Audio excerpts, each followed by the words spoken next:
बिन बियाहे लेके घूमेलू यार ननदो, एक खिलाड़ ननदो, एक छिनार ननदो।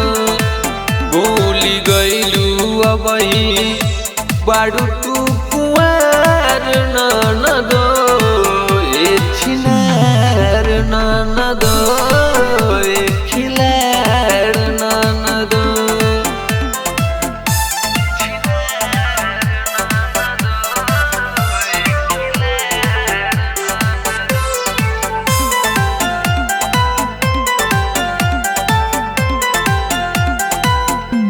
घूमे के बहाने ननदो खेलताड़ू खेला, जहाँ जहाँ जालू लागे लइकन के मेला।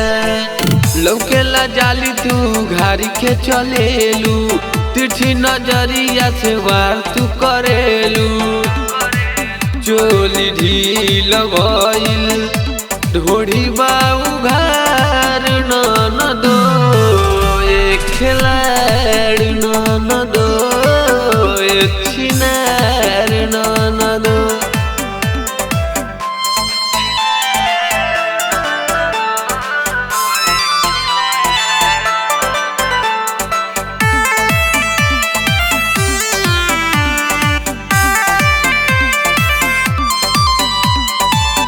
मोहरबू जे मुँह ऐसे केहू न पूछी, ले ल साथ फेरा ननदो असही न जूझी।